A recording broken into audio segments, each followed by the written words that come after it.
Good evening, everybody, and welcome to the sunny Dutch coast. We are here at Zandvoort. My name is Cammy Sturch, and I'm joined once again in the comms booth here by Mr. Dan Connolly. Dan, how are you this Easter Sunday? I am doing fantastic. I have a cup of coffee in my hand. I have a dairy milk to my side. I'm ready to watch some fantastic racing, so couldn't be better. It sounds like you're in high spirits. Yeah, I we've just am, yeah. Good form. 2/3 of the way through qualifying. I've just been following Brendan Rooney in Go for the Gap car. He's just pulling over. He's been trying as hard as he can to snatch that pole position, but he's just been bumped down to third by Jordan Watson in the McLaren. But leading the way, a familiar sight, is Mr. Johnny Seville in the Ferrari, absolutely on top form once again. Yeah, massive pace there. He's half a second up. So, huge pace. Yeah, if we can get those times on screen on the driver ladder on the left, that would be really helpful. Well, if the times on screen there, in the meantime, I will try and figure out why they're not showing there. But there's your times at the moment. So yeah, Johnny, purples across the board, 134.5. Yeah, the only driver in the 134s. But it is pretty close. Say it's the top 21 separated by 2 seconds, so it's closer than it was at the Imola 2.4 hours, where some of us down in 20th place were about 4 or 5 seconds off the pole sitter's time. That was a difficult evening. Yeah. Yeah, I'll have that, though. You see, I think I need to actually go into my settings to do this. You might have to. Yeah. So, of course, this is round 4 of the 6-round championship. Next week, we are at the Hungaroring for round 5, and then the season finishes up at Imola on the 23rd of April. But say, on the Dutch coast this evening, as we just watch... as we watch Dan just rummage through the settings. Don't mind me. Talk amongst yourselves. He's no Dan Hyde, I'll tell you that. No. Why is Dan Hyde? Dan is Hyde he a bit does more? Have the advantage of 6 screens. Oh yeah, no. I've got one screen, and I've got one screen for the game, and then I got my time over on the other side. And I don't know why the times have disappeared on the leaderboard. I don't know why. I think I'll get the staff these days, ladies and gentlemen. My computer seems to be haunted by ghosts and ghouls. Things just go wrong. Like there, it might be something you need to restart after qualifying before the race. Possibly. It could just be me. I could very well be the problem, which is more than likely what is the issue. The issue is probably me. But it is a pulse 1-2 at the moment with Seville and Watson on the front row. Then it is Rooney with Hilden, who had a great battle last week. They were running very close to each other. Alex Jahabi is in 5th with Dan Hearn in 6th place. Marcus Hagel 7th with Matt High in 8th. And Javier Marquez, who he was one of the drivers fighting ferociously with Brendan Rooney and lost it at Maggots and Beckett's at Silverstone. He is in 10th place now. Martin Thorpe just pipping him into 9th. Henry Handy, Remnant Racing, top of the AMS in 11th, with Gardner just behind in 12th. Dave Zalecki, second of the AM class, in 13th place, with Adam Gardner just behind him in 14th. Then it's Colin Cameron, third in AM, 15th overall. Ollie Knowles, John Cheel, Patsy Jelinek in 18th. Ben Brown, uncharacteristically down in 18th place. Then it is Thibaut Gurten in 20th, Luke Sherlock in 21st, Ralph Vest at the moment in 22nd, Jerome Jongen in 23rd. I have seen some impressive outings by him, but not feeling it in the Aston. He's usually pretty quick, but maybe just Zandvoort, not his jam. Hilke van der Veen in 24th, Ryan Davies in 25th, Alex Parkin is 26th, Lewin is 27th, Dawson 28th, Lindblom is 29th, and Sasha King is appearing as disqualified. Oh. I'm not sure what's happened there. I wonder if she's pulled off the circuit, and because I've had that, I've gone off the track and the quickest thing for me to do was just rejoin, but it meant cutting a corner, Oh. Well, and it Dave booted in me out, and it said, chat "Nope." is saying quali ban. So, Sasha, I've been bad. So, Sasha has been naughty. Now, Oh, Sasha was on terrific form in the 2.4 hours of Imola yesterday in the oNiD Inter-Team series, or Inter-Team race. And we were both in Aston Martins, but she was on another level and just stormed to victory. She was consistent. I was behind her at one point as she was lapping me, and she was just so ferocious fighting for the lead. It was breathtaking stuff, really impressive, and a well-deserved victory. So she's going to have a mountain to climb, but say she's one of the most exciting drivers out there. When she's trying to get past people, it's like watching Formula One drivers in the 90s. You know, they're just veering across the road yeah. everywhere, making it exciting. I And mean, last week was incredible. Very, very exciting to watch last week. many of these drivers are exciting to watch, and that's why we're so privileged, you and I, to be covering this top split, because we get the fastest drivers, arguably the We get most skilled drivers, and some of them, I think, would be quite at home at teams like Team Redline or Veloci. Yeah, we're kind of spoiled for choice here, really, aren't we? We The really Ryan, are. As we're watching Ryan Davies of Racing Stronger, the team that promotes positive mental health through the power of sim racing. He's in 24th place at the moment. What's your experience of Zandvoort, Dan? it's a tough nut to crack for me. I have great trouble with the late entry corners, and of course, there's one section of the track that is, it's so important as we watch Ralph Vest come up actually towards it now. This section here, no, sorry, not this section. I'm lost. Sorry. But the late apexes are definitely tricky for me. But it's a fun track to drive when you do nail Oh, it. But as he, Vest gets a little bit loose there, yeah, he might have messed that lap up. But I understand what you mean. The tracks I'm familiar with are the ones that were in F1 games in the 90s. Suzuka, Spa, mm, Monza.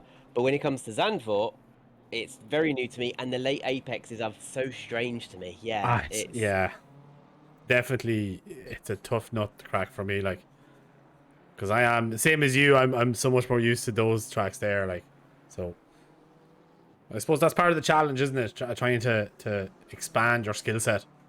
absolutely, and it brings those who with the skill and can adapt to unfamiliar circuits the quickest. Especially we had like the America tracks become part of ACC, sort of COTA, Watkins Glen, and Indianapolis as the new America pack. Mm. For many drivers, they'd never been on one of those circuits, so that was something they had to quickly learn. Because obviously we had the Indy 24 hours, and we will be having the Indy 24 hours again this year. I think it's July. That'd be quick approaching. It is fast approaching, isn't it? We're already at Easter. How have you done for Easter eggs? I have one Easter egg just, so I've not had the best of years, but it is a Yorkie Easter egg, and I am quite fond of the Yorkie bars. I So do love a Yorkie. yeah, As we watch Javier Marquez up in ninth at the moment in the Pulse Sim Sport car. His teammates are up on the front row. He's probably feeling rather left behind a little bit. Pulse, team with a great history in oNiD racing, and it is a glorious history. Plenty of victories as he's got his teammate. I think that's Seville just behind Sharpie. Yeah, I'm not sure he's had it. I don't know if he's had an invite for Pulse because Pulse have got so many drivers. It felt like at one point half the grid was being made of Pulse drivers. it was that purple and yellow was taking over there. So Marquez was on a stormer, but he just kind of shedded a bit of time there in that last section. He was 4 tenths up at one point, and he's managed only to improve by a tenth there. So struggled just a little bit in that last section of that lap. Moves himself We've up got into eighth. hello in the chat from Steve Worrell, the founder of SimRacing.GP. Of course, this series would not be possible without the partnership with SimRacing.GP. So thank you very much. Great to have you here, Steve. Tony Law, no eggs. Keto sucks. Oh, is that like the keto diet? Oh, I you remember my see, old boss talking about that once. Yeah. Oh, as Javier had to, Dive out of the way there.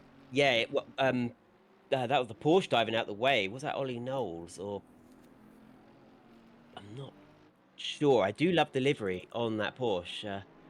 I think It it was was. Ollie Knowles. Yeah. Yeah, good call, Cammy. Good call. I like that. I like that Such a brown. king. I know that guy. He's really cool. You know me as well, and I'm really cool. So let's be fair. Let's be fair here. The coolest. I really thought the Porsche would be in a strong position around Zandvoort. You know, with these corners and technical sections. It's not a circuit that rewards top end speed. Yeah. Well, we do have a couple of Porsches up towards the top. We have Rooney and Hearn up there, so they're obviously able to make it work. But they're lonely up there. It's a long way back before you see another Porsche. Yeah, Rooney. I've seen his setups. Their setups. When I tried his setup in a Porsche, it was like the back was on trolley wheels. The back just goes everywhere. But for him, it works. I can't drive like that. And I like my understeer. Can't deal with the oversteer. you're the worst kind of Yeah, person. I know. As we reach 0 in this qualifying session, we're just waiting for the drivers on their hot laps to complete them now. Daniel Lindblom.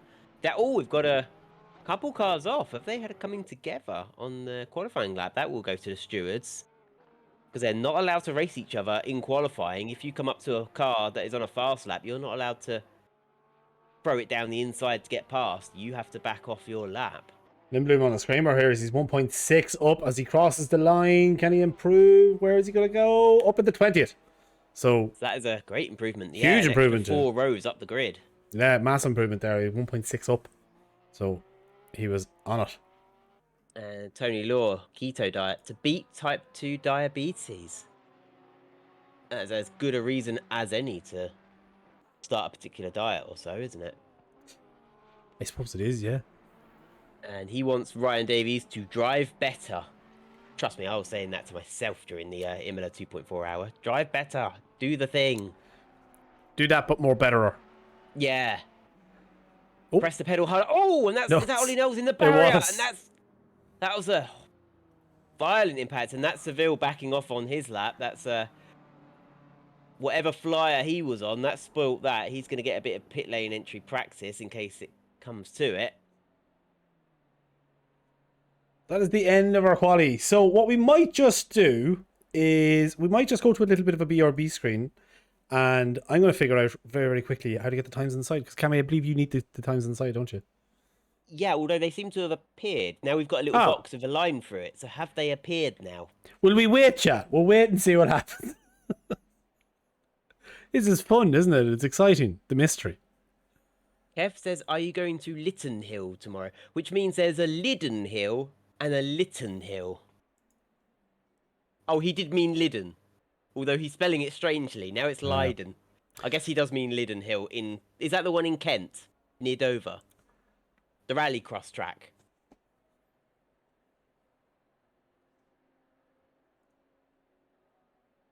Are you still with us, Steve Worrell? Are you still watching? Or I hope we haven't bored him already.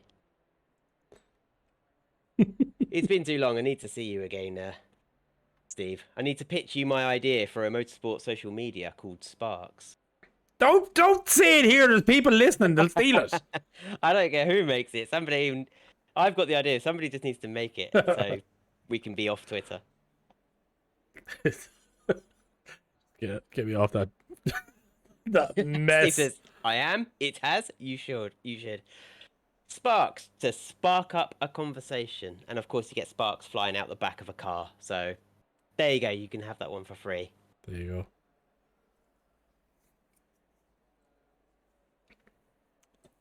So we have a minute and a half until we get underway here in the Netherlands. The drivers are just going through their race setups now, making sure they haven't got qualifying setups. They want to have enough fuel to get to the finish line. Brendan Rooney.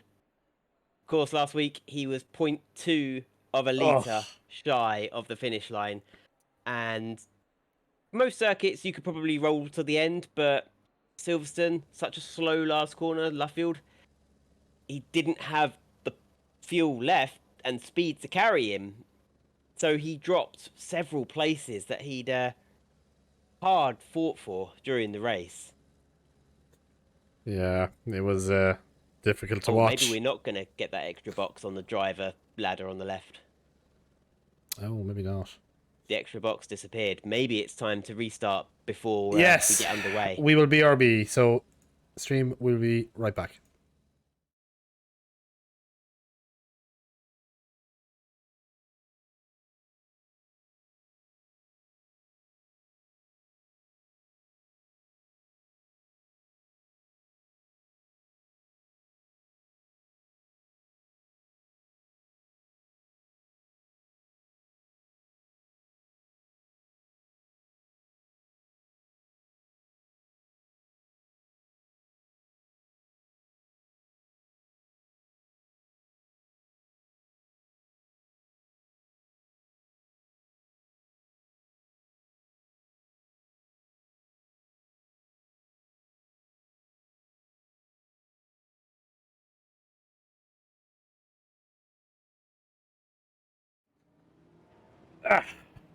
We got it. We got a chat.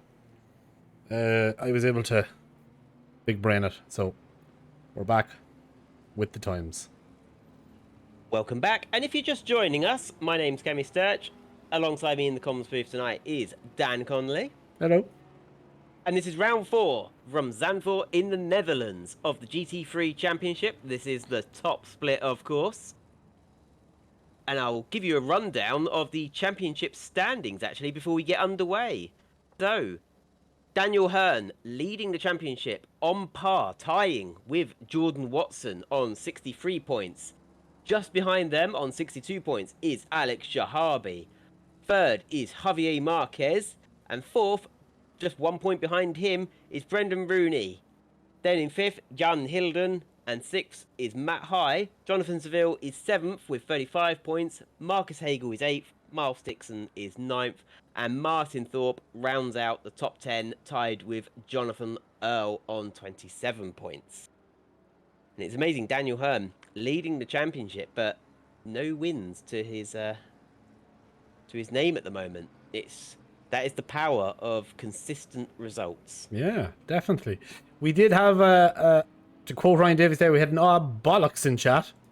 As we see, Davis is in the pits. So something happened there. What has happened there? I wonder if he had a disconnect and had to rejoin quickly and he's lost his place. Not quite sure, as I didn't see it. I just spotted the bollocks in chat, and that's what alerted me. So they can say it in chat, but we must refrain from swearing. Oh, can we? Is that a bad word? It would get bleeped in the UK. Yeah. Oh, right. It would get bleeped. Oh, things are a little bit different over this side of the pond. We must. You're not in America. Well, there's this side of the small pond. You must think of the children.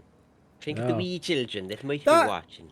Now, not to go off on a rant here, but that would be on the news. That wouldn't be blank. That gets said in our Dáil, in our parliament. Maybe it's like Australia, where they just say, "Hey, you boop, stop speeding," and they use the C word, where we'd never dream of that. Yeah, it's funny. Little cultural differences. Anyway, we should probably stop waffling on, because the drivers are just rounding the final corner. They'll see the start-finish straight. And the flag, waiting for the green flag to drop here at Zandvoort as they round the last corner, which I'm not going to try to pronounce. Although I do know that the first corner is called Tarzan. So it is pulse, pulse, pulse, go for the gap racing. And there we go. We are green here in the Netherlands. Jonathan Seville gets an excellent start. He's got the inside line. Brendan Rooney holding it alongside Hagel. Is he going to try and run around the outside of Tarzan? That would be quite a move. He's not quite able to. He's got to file behind Hagel as they file their way all the way down to Hugen-Horsbach. Nicely done. So nice clean getaway there from everyone. Rooney not able to capitalise on that outside line. Just didn't have the speed. As we see, the two front runners are already starting to pull out a bit of a gap. Yeah, not surprising from the Pulse SimSport boys. They are absolutely quick, and if they can just get away from the main gaggle, and it's the Porsches that I worry for because they do suffer from the top end speed. I've also noticed they go through their tyres a little bit quicker than other cars, which could hurt them at the end of the race, as we see. I think that's Ryan Davies at the tail end of things with the pit lane start. He's got quite a bit of a gap to catch the field as we're chasing Brendan Rooney of Go for the Gap Racing, purely because it's great to see, other teams being able to challenge Pulse Simsport. They are quite dominant. They are the Red Bull of our series at the moment, aren't they? Yeah, they're definitely looking very, very strong there. As you can just see, the gap opened up there. Second gap already. And we haven't even completed a lap yet. So, front runners seem to be pulling away. Really doing a fantastic job just to hang on there at the back of Hagel. That's it. He does love his Porsches. Like, you could give him a choice of other cars and he'll still go with the Porsche. So it is Seville, Watson, Hagel and Rooney with the fastest lap, although it is quickly changing as it ever does. On the opening lap as Alex Shahabi defending from Matt High of Fry Guys Motorsports, able to hold him off. And it does, that is quite a bit of work to get somebody around the outside of turn 1 here at Zandvoort. It is a slightly cambered, but not enough to kind of make a move like that work. As we see this group of cars here weaving their way through. Yeah, coming up turns 5, 6 and 7 to the top end of the circuit, the newest section that when the circuit was rebuilt, this was all added in to make the lap longer for the F1 cars. And Alex Shahabi down in 8th place, one of the drivers that we're used to seeing much further up the grid. Of course, a veteran of oNiD Racing with plenty of wins to his name.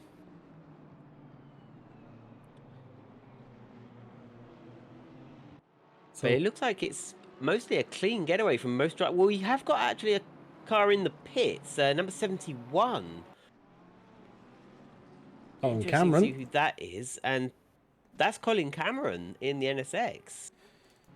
Yeah, Car doesn't look damaged. let me see. Not quite sure what happened there. Can't see anything on the race log either, so something that we might have missed. But anyway, here's Dave Zalecki in the Ferrari. He's just trying to fend off Mav Gardner. And whilst it doesn't matter if Mav gets past, there'll be no change in points. They're in different classes. Zalecki does want to hold on to the back of Henry Handy as he goes deeper into Tarzan. But yeah, Zandvoort is a difficult technical circuit with lots of late apexes, isn't it? So I'm impressed with the pace, but we're definitely getting sort of a class 1 and a class 2. I think it's sort of going to separate out into 2 separate gaggles. Yeah, there's a huge train further back the track. Like, there's a couple of groups, like from 11th down as far as 17th, and then after that, Luke Shercock, he picks up the remainder of the grid. So a couple of long trains setting up, but yeah, the front runners are definitely starting to pull out a gap, and you can just see it as we have a yellow flag as Hilden has gone off. Not Yeah. oh, And he's struggling to get it going. That could a level of frustration setting there. The post-race stewards could look at that as an unsafe rejoin. He was trying to get it going and skating the bottom of the car, bottoming out over the curbs as Rooney's closing up on 3rd place and Mav Gardner trying to get up the inside of Zalecki, but Zalecki's holding that nicely. Just simple defensive driving there as they come to the last 2 corners. Zandvoort, narrow enough track in places, so it can be difficult to kind of find space to get around. As we head over the start-finish line again, as the pit lane is now open. So drivers with their 1 mandatory stop. So it's going to be interesting to see, will people do a splash and dash early on, try and get that pit stop out of the way, as we have another yellow flag as Sasha King has gone off. Oh, an uncharacteristic mistake from Sasha there. I think given that mistake, she's just going to try and flash dash, and looks like she's changed team as well. She was a Fry Guys Motorsport, then Pulse were thinking about pinching her, but opted out, and then now she seems to be racing for Mad Panda. Yeah, so She's a woman in demand. a woman in demand, yeah. So driver like that will always get picked up by somebody. So she darts into the pits. She's not the only person who into the pits. We do have another car in there. We have a couple of cars in there at the minute. We have number 251 and number 3 cars all pitting. So possibly involved in something early on, as we know have another yellow flag further back. The 880 car has gone off. Not quite sure what's happening there. Ooh, massive damage to the front of Yeah. Timo Gutten's 911. Yeah, not sure. As Marquez goes round, he's fending off Shahabi. I thought he'd gone round the outside. He is fending off Shahabi, and Marquez is really starting to lose touch with Dan Hearn in front. I wonder if, just like at Silverstone, Javier not feeling that AMG and having to drive defensively. The AMG is traditionally a bit of an understeery car, and that circuit with so many long, unending curves with late apexes, I wonder if the AMG is just difficult to handle around here. It's just, yeah, he's struggling there a little bit. That gap now is opened up to 3.4 seconds, and it is slowly widening. So he's definitely fallen off that rear wing of Hearn. So it's Jordan Seville with the fastest lap at the moment. No surprise there. Jordan Watson a couple of seconds behind. But then the battle for third is Hagel and Rooney. They are about half a second from each other. As we jump back to Petr Jelinek and his teammate Ryan Davies in the Racing Stronger oNiD cars. They are 20th and 21st respectively, both in Aston Martin V8 Vantages. Ryan opting to have the headlights on. Jelinek opting to have them off, maybe using a bit less electricity and diverting more power to the engine. Potentially. Rooney has closed up here now. This gap is down to just 0.3. Yeah, they're already clearing lap traffic now, those who have had accidents or taken an early pit stop, as Brendan using a lot of runoff space. And you see more blue flags waving there. There's obviously a car ahead of Marcus Hagel. But Marcus Hagel running great at the moment. Not if he's feeling any pressure from Rooney. He's certainly not feeling it yet. No, I think that BMW just has the legs on the Porsche here on the straight. As you can see, that Rooney's just not able to close up to really kind of put any pressure on that turn 1 braking zone, which is possibly where you're going to get your move done. Really, it's the strongest braking zone on the track. But the Porsche just been left in dust, unfortunately, yeah. Although the BMW being a front-engine car and the Porsche obviously being a mid-engine car, I wonder if the Porsche is just much better balanced around Zandvoort, whereas the BMW and Mercedes have got to lug that, that heavy front end, which might be quite understeery through these long corners, which is where Brendan really seems to catch Hagel. Definitely, because like if you go back and you watch the gap over the last couple of laps, it is literally that. Like, Rooney is closing the gap later on in the lap, but he's just hasn't got the power then to start finish to get the move done. So I think this is going to be a battle that could just go on for a while. Well, that's what we like to see. And evening all out fops, welcome. 21 of you watching. If you're just joining us, we're 10 minutes in to this 45-minute sprint race here at Zandvoort in the Netherlands. We're just jumping to Mav Gardner, still trying to get past Dave Zalecki, and we've got the lap traffic there. Now it's just having the entire field go past, and it is difficult. Oh, that was a yeah, Dave rightly not happy with that. He thought the McLaren was going to let him through, and then the McLaren slowly drifted across the circuit on the racing line, where Dave thought he was going to have an opportunity. This might help Gardner. Yeah, he was flashing his lights.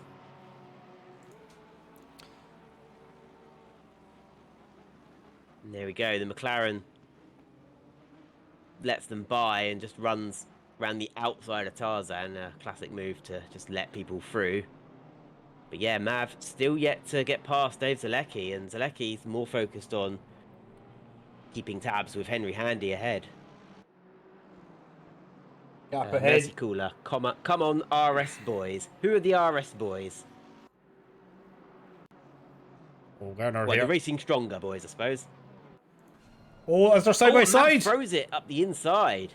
Oh, bit of argy-bargy. But contact made there. But as we can see now, as Zalecki is fallen, victim, he's losing a couple of places here now. He's lost to Lowe's at the Lindblom as well. So Selecki just knocked off balance there as he's just tumbling down the order. Yeah, he was sort of caught off guard there by quite a ballsy move from Mav Gardner. I would say a completely fair move. I mean, it was a little bit rough, but we've seen, But yeah, rough but fair. I'd you agree know with that. what Max Verstappen does is legal, and sometimes you have to get your elbows out, especially on a circuit as winding and sometimes as narrow as Zandvoort. That is Yeah. what separates good drivers from great drivers. They take those chances, and yeah, great move from Mav Gardner there. Nolly Knowles on his toes to take advantage of that as well. Yeah, in the right place there at the right time, able to take advantage of that as Selecki is now fending off from Daniel Lindblom as he runs He's wide. running Yeah, right round the outside, isn't he? he is, yeah. But he's still there in contention. He's lost out to Lindblom, but Brown now is going to try and take advantage of this as well as we come into this tight turn. Brown able to just sneak ahead. Careful not This to is have any bad news contact. for Zalecki because he's losing positions in class as well. Ollie Knowles took second in class, and now Brown is up into third in the AM class. So Zalecki, who was looking to chase Henry Handy down, is now down in fourth in the AM class. Yeah. How quickly it can get away from you. No It Gardner can here. go quickly so wrong, and at least these drivers don't have to contend with mechanical failures.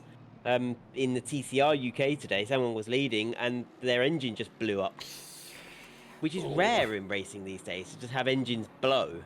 Yeah, with the quality of them now, you think that would be quite rare. But you do need an engine to win a race, so that's bad news You for him. do. Yeah. Of course, sim racers have other issues to contend with. They can get problems with their wheels, their pedals, their rig. They can have a computer crash, a game crash. So, whereas the car in the game might be mechanically sound, it can all still go wrong for them in other ways. As maybe Brendan's looking to, he's going to hope that the Pulse boys start fighting with each other. Well, I was just about to say there that Jordan Watson has fallen off the pace there a little bit as that gap now between second and first has opened up to 7 seconds. And Yeah, I Hagel wonder has if he's had an closed. off. Not quite sure what happened there, but Seville and Watson were running 1 and 2 for a long time, and Watson's just fallen off. So Hagel and Rooney able to close the gap here, bring it back to under a second now. Well, if Watson's not able to get back on the pace, maybe he had an off and he's got dirty tyres, but unless he can recover that pace, he's going to start backing up Hagel, which will allow Rooney to close up. Yeah, so I'm sure there's no complaints coming from Rooney, as this all might just benefit him. No, he's having a great time out there. He came up from Split 2 from last season. He was runner-up, second place in the Split 2 championship. And he's hit the ground running in Split 1. To go from Split 2 to the top of Split 1, it maybe just suggests that he deserved the place in Split 1 all along. But, of course, as a newcomer to oNiD, he rightly needed to earn his place. SG30. Car number 15. That's Jan Hilden with a stop-go 30-second penalty. So his race goes from bad to worse, unfortunately. Oof. Driving angry, possibly, and is just... Yeah, mistakes breed mistakes.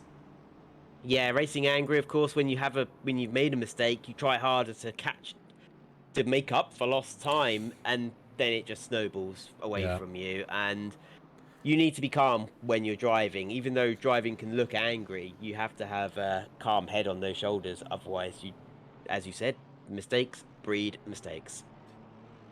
Yeah, so it will be interesting to see what happened there. Zalecki is sticking right on the bumper of Brown here. He's not going to let him get away. Well, Brown is not an easy driver to get past. He is well experienced, well versed in the arts of racing. He's competed in R Factor 2 championships, in ACC championships. I think he's had a bit of iRacing as well. As Zalecki goes off chasing, he's tried to keep his foot down to get back on the track as quickly as possible. Be careful, Dave. You're going to have dirty tyres. The grip you expect might not be there. as we jump to Ollie Knowles in 11th place, and Ben Brown's right on the back of Gardner. Has Matt Gardner lost a couple places? I think he's lost places to He Ollie Knowles and Lindblom. he did, yes. I think Garner might have had a bit of an offer, definitely at the moment anyway. And he has fallen back down the order, and that's going to leave him in the clutches here of Brown. And I've not seen Brown drive the AMG before. He loves his Lexus cars. I think you know what? He lapped me yesterday, but I couldn't tell you which car he was driving. I just know that he lapped me, possibly more than once. But you can put him in any car, and he'll be pretty competitive. Yeah, he does like his Lexus. I heard him yesterday. I was watching his stream yesterday, and he was giving out. I don't know what car he was driving, but he was giving out, and he was like, "I'm just going to stick to the Lexus from now on." So I think we will be seeing him in the Lexus more often than not moving forward. He might have been in the Lexus at Imola, actually. He was in the Lexus last night. He ain't a fan of the AMG. Maybe that's why he was saying it. Yeah, because he was definitely he was giving out, going on a bit of a rant. So could be in relation to that. Why has he chosen the AMG if he's not a fan of it? Because obviously these drivers can pick whatever car they want. It's not like in real life where they're beholden to manufacturer contracts or whatever the team has, whatever manufacturer the team's done a deal with. These drivers can just pick whichever car they want. And some of them could pick the Rex Reiter Lamborghini, but sadly none of them do. Not a very good car, is it? Why does nobody pick it? No, it's blooming awful. Ah. As we watch Petr Jelnek, who has pitted, on the back of Jeroen Jongen, who hasn't, and Jeroen, the local boy, yet to make a pit stop in the V12. And that's a car you don't see often. It's much smaller than the V8. I mean, look at the difference in size between those cars. Big brother versus little brother. And little brother really is the hunting case him of down. that. But the V12 makes an amazing sound, but just doesn't get the love from Kunos anymore. No, unfortunately not. Oh, sounds brilliant. As Ollie Knowles pits. He does indeed. Hopefully he's hit the speed limiter and he'll get out without any penalties. It does happen more often than you think. I think everyone's made that mistake more than once in their life. Zalecki is caught back up with Brown after his mistake, and he was nearly running into the back of Brown. So I think Zalecki might just be overdriving in an effort to get past. I think so. I think Zalecki, he's fast, and I think the impatience of Brown holding him up is what's doing him out. But Brown doing a good job here of hanging on and just not succumbing to the pressure. No, he's driving very well, very consistent driver. As he kicks up a little dust in Dave Zalecki's face. And looks like Jeroen Jongen's going for his mandatory pit stop on the anchors now. Yeah. Make sure to not speed as he crosses the white line. That'd be an easy way to ruin your race. As Sasha King has pitted, she is in 25th place at the moment, and as we've seen, this is not the easiest circuit in the world to overtake on, so it'd be interesting to see what she can do from 25th. She'll obviously make up the place as she passes Jeroen Jongen now. There he is, stationary that in the background. And Sasha's trying to get past Ralph Vest, who is in the NSX this evening. So Zalecki and Brown here still right together. Zalecki's just sticking to the rear wing of that AMG, but just not able to find a way past. Brown doing a great job here of defending at the minute. Ben is just driving within his limits. He knows he knows what he can do, and he's just driving within his abilities. And if you've got a car there on the racing line, it's not easy to overtake it. If it's holding the ideal racing line, unless you dive bomb it, and with the late apexes, it is hard to send it up the inside. Yeah, I think Ben knows that too, because he's driving his own race. He's not, even just watching him, he's not going too defensive. I think he knows this, that the track width is playing into his favor. Ben is a driver who likes taking his mandatory stops as late as possible. In the 2.4 hours of Imola, the pit window was open for about 2 hours, and he made his second stop with 30 seconds to go. We had to take 2 mandatory stops, and yeah, he did it as late as he could. I was also one of the last to pit because I managed to get 1 hour and 12 minutes into the race before pitting. And that I just had to carry that 115 or 110 litres as far as I could go because I'd started near the back. Then my teammate had said I'd forgotten to grab my gloves, and my teammate encouraged me to go get them and make it back before the warm-up lap finished, and I failed, which meant pit lane start. Oh.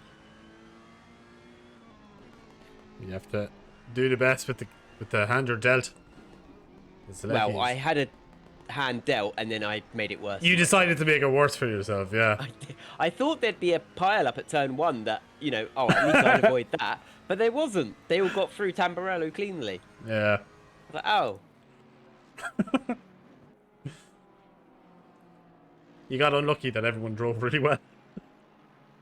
Yeah, to be fair, it was a great race.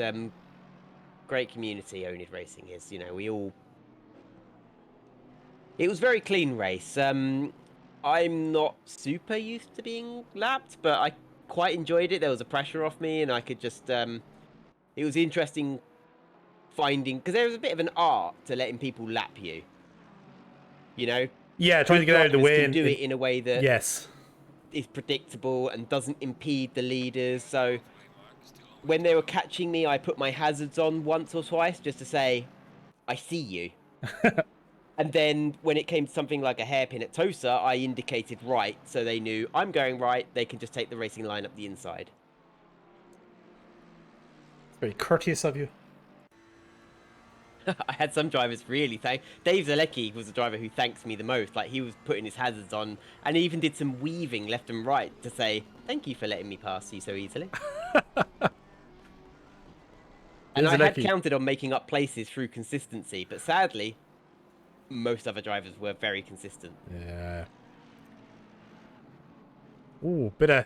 Gardner actually has slowed right down here now. He's fallen into the clutches of Brown. So Brown and Zalecki are pushing and they're catching Gardner. So great little battle going on here now for 6th. Look how slow he is through these corners.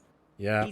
Ben Brown's really having to get on the brakes when he's not expecting it. Has Mav cooked it? Look at this. Oh. Ben now going to go up the inside at the top of the circuit, but Mav firmly closes the door. This could catch Ben on the back foot and allow Dave to make a move. Yeah, so Brown stuck in the middle of this sandwich here and needs to be careful that he doesn't end up being the big loser out of all this because, as you said, Gardner just hardened the brakes and Zalecki closing that gap up again. Is he going to be a little bit too far back to make a move here? But the pressure is definitely being applied right now. You can see, I wonder if Mav Gardner's underfueled and trying to just get this last lap done. You know, is he thinking of putting fuel in the car in his pit stop? I can't think why he'd be so slow, because he was slow on... He's not pitting in, is he? He's not, no, but Brown those two are. And Zalecki pitting.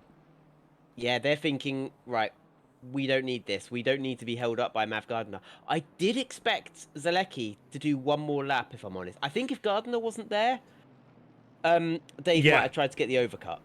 Possibly, yeah, because Zalecki was looking very fast out there. But, yeah, I'm surprised he followed Ben into the pits there. I am. Your race leader this evening still, Jonathan Seville, up in second now, but this is due to pit stops, is Brendan Rooney of Go for the Gap Racing, and third place it is Adam Gardner of Remnant Racing.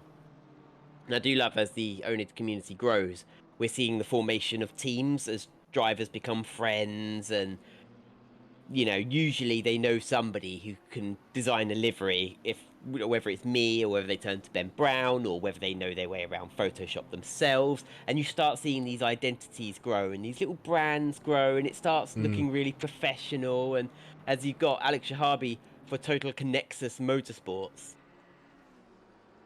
you know, and maybe they'll start to become names outside of oNiD Racing as well. And I like to think, are these the acorns of which mighty oak teams are gonna grow? You know. Yeah, it is. It is fantastic to see though that like inside the community, you're seeing these smaller little communities starting to kind of take roots and grow, as you say. So, I mean, a few months ago, or at the beginning of this year, Go for the Gap Racing sort of joined the owned family. It was completely independent, but I couldn't sort of be a full-time designer, plus trying to do all of my marketing, plus trying to run a sim team. And Johnny Ashley said, "Well, if it came under the umbrella of owned racing, then there'll be aspects of that we can handle for you, as long as the team runs some owned branding." And of course, I do commentary in exchange for having my Go for the Gap brand on screen. If you'd like a motorsport print, go to goforthegap.etsy.com. By the way, you can save 21% on 2 prints by using the code MULTI21. Nice. As Brendan Rooney rejoins, and has he got ahead of Marquez? Oh, very close. As Marcus slamming on the brakes there, not the rear end Rooney, but doing a fantastic job. As he's not going to give up the ghost just yet, as Rooney is defending hard here from Marquez. No, roles reversed from last time out at Silverstone. These two were the other way around, but now it's Rooney who needs to defend, and you can see the speed difference between the Look at Porsche that. and the Mercedes. But the Porsche can brake later and take these corners a bit quicker. Mid-engine versus front engine, of course. And Rooney might be a little bit nervous. I mean, they've got great trust between each other. They can race very close to each other and not make contact, as Rooney was a little bit wide Yeah, missed his apex there a little bit. out of turn 10 there. And Marquez just trying to take different lines, just trying to, you know, the go-karting tactic. If they go inner, you go outer, and then you try and get the switch back. But Marquez driving very aggressively whilst he knows that Rooney, his tyres aren't going to be quite up to pressure yet. No, it's going to be interesting now as they come into this final corner here now with Rooney in the Porsche. Hasn't really got the legs for the start finish. Is that AMG going to be able to catch up here as we right on board? He's got a good exit though. He has got a good exit here. Look at that AMG just slowly pulling up, but not enough. Not this time around. As Marquez goes, ooh, a little bit deep there. It did. It looked like a bit of a smoother line by Rooney, but I think he's got this one held. Although Rooney started in 4th, Marquez started in 9th, so I'm not sure how Rooney has ended up behind Shahabi through the pit stops. Yeah. I wonder if Rooney made a mistake going into the pit lane or missed his box or something. It's cost him a few more seconds because Rooney was running closer to Hagel. Yeah, something obviously happened there. He was chasing Hagel, wasn't he? He was, yeah. No doubt Rooney will tell me after the race. A bit of a train forming here. Jelinek, Brown, Zelensky. And Zalecki still unable to get past Brown, as Brown chases down Petr Jelinek. They are in the same class. This is a battle for second in the AM class, as Brown is almost going into the back of Jelinek. He's trying to find a way past, and Jelinek holding that inside line. Ollie Knowles leading the AM class is quite a way up the road. Brian going defensive here. Zalecki is right on the rear bumper there. Hard on the brakes. Brian defending this time round, but you can see a lot of difficult to get by on this track. It's so narrow. It really is. It's like the British circuits, like Alton Park and Snetterton. And that's Petr Jelinek. I thought he was going to go into the pits for a moment there. He's just immediately on the defensive. Ben Brown's going to be able to get alongside. Now, is he going to try and run it around the outside? Oh. He could make this work. He's doing it. Slight contact. That was a violent bump, but no Oh, foul there, and Jelinek has to concede. Ben Brown did the work. Round turns 1, held it through 2 and 3. And coming out of turn 4, Ben Brown up into 2nd in AM class. yeah, great move there. Great move to keep the pace around the outside there as well. My heart was in my mouth. I thought there was going to be a bit of contact with front left and rear right between Jelinek and Brown, but Jelinek slamming on the brakes, and he actually came up and gave a little love tap on the bottom, but everyone coming out Ben clean. Brown saying, that's how you get it done, Dave.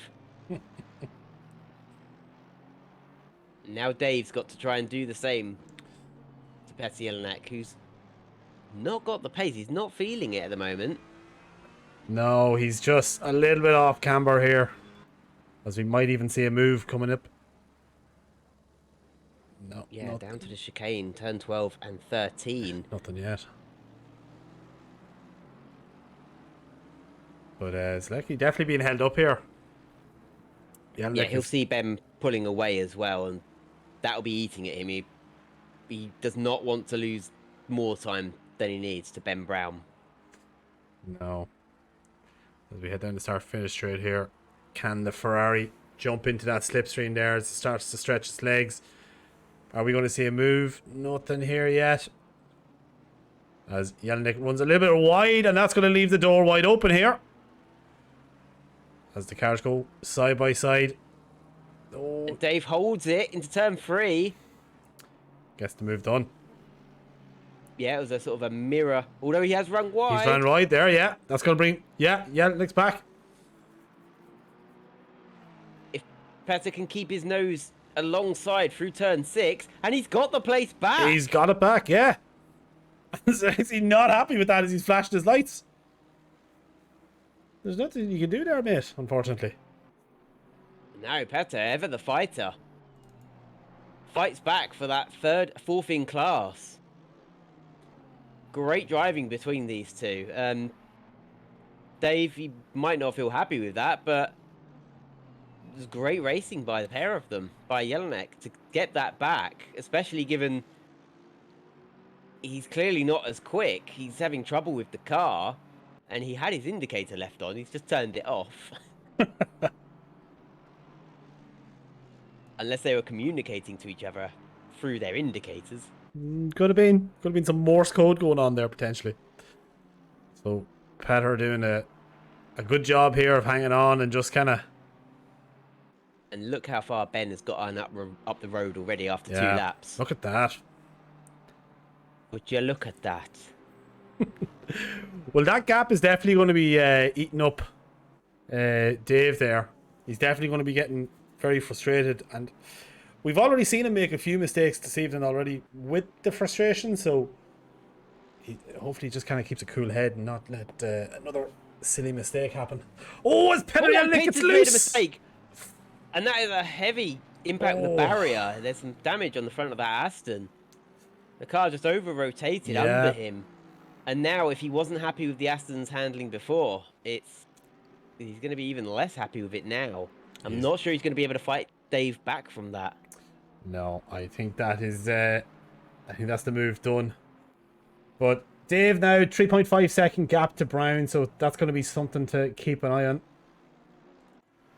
We should probably check in with our boys at the sharp end of the grid as well. So it's still Jonathan Seville leading the way. Then it's Watson Hagel. Oh, we've got a car off the circuit there. That's Hilden. Who was up with these guys. But, of course, he had a stop-go 30-second penalty. I think he might be just pulling over to retire there. I'm not sure. But Rooney has lost out to Shahabi through the pit stops. Quite considerably, because Rooney was chasing Hagel. But Rooney's a couple seconds back from Shahabi. He was able to keep Javier Marquez behind him. Which was a... Well, now he's pulling away from him, actually, because that was when Brendan came out the pits, wasn't it? Yeah, so those two are right on top of each other. That's a 2-second gap now that's opened up, so he's able to open up a little bit of breathing room.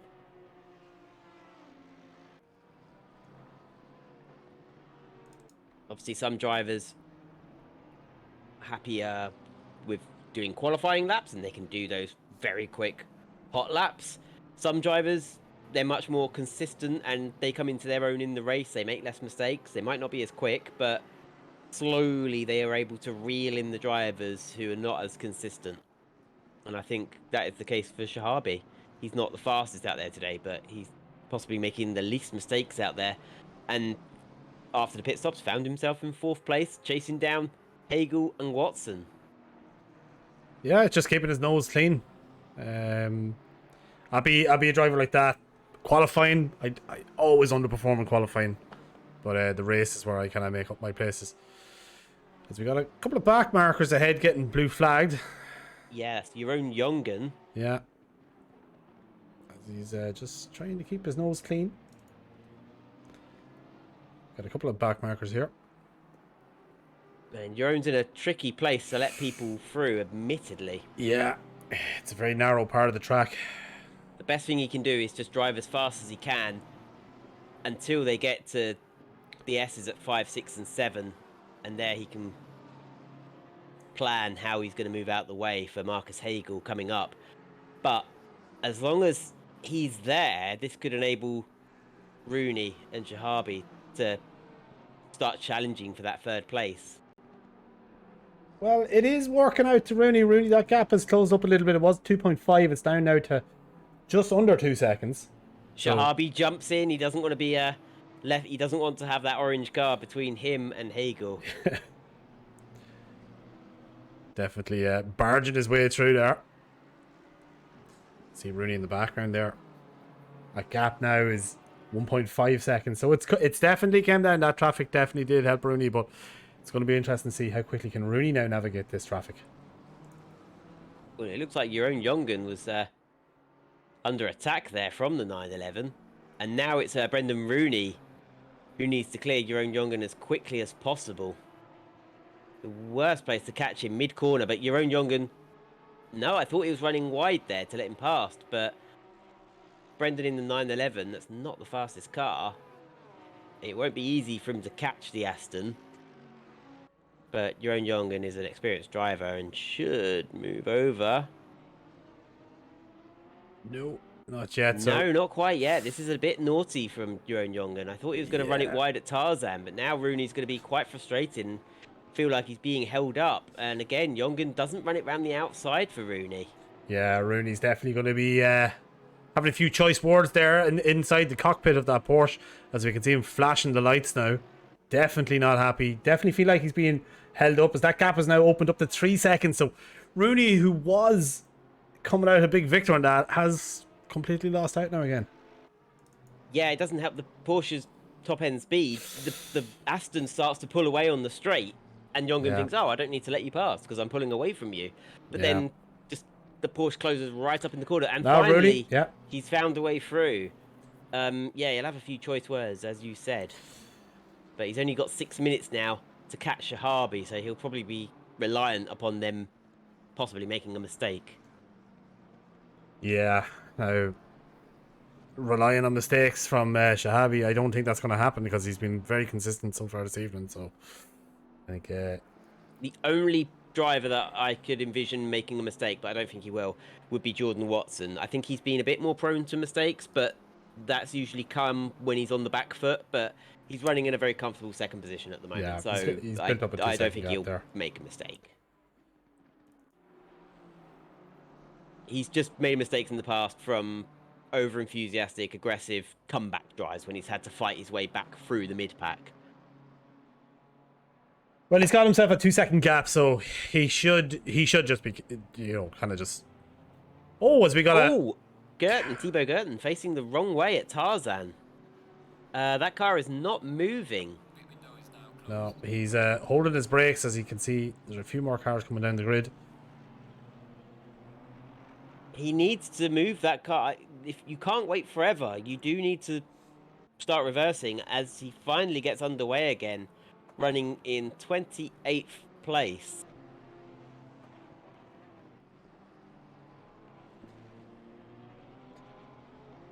There's Mav Gardner chasing Ollie Knowles. That's the battle for 13th place. You see the Porsche just suffering there with the top end speed, allows the BMW to close right up. Oof. And of course, the Porsche drivers will be looking forward to the, I think it's the Porsche 993 coming soon.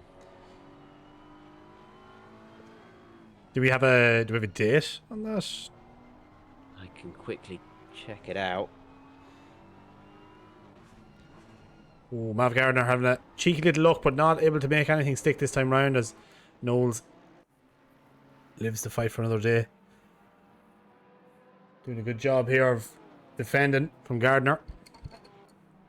So it's the 992, my apologies. It is an April release, the 19th of April. So they'll get the Porsche 911 GT3R, the 992, but there's also a couple of other cars. I think they get the Lamborghini Evo 2, which would be the sister car essentially of the Audi R8 Evo 2. Of course, they're both Volkswagen Group cars.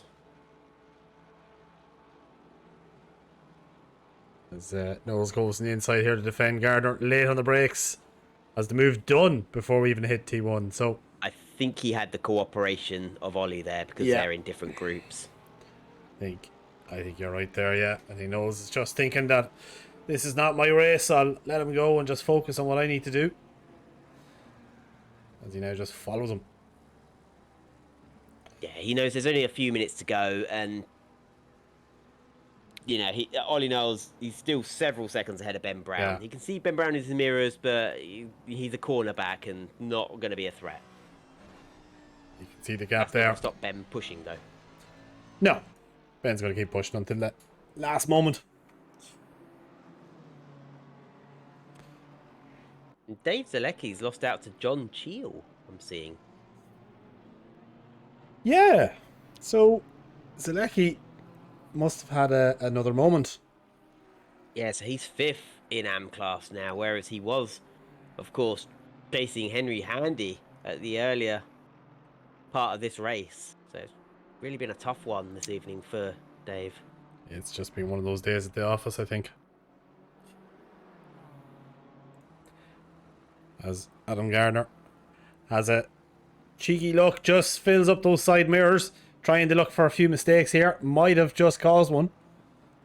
But Thrope doing a good job of hanging on. As we come into these tight technical sections here, we have a car off, and oh, there was contact! There was contact, yeah, that's Jeroen Jongen. Ooh, there was contact there, but Gardner okay, able to carry on. That could have ended in tears. Turn 4. He's facing across the circuit. And Adam Gardner not expecting a car to be there. There was a bit of contact, and he's just lucky that it didn't pivot him into the wall.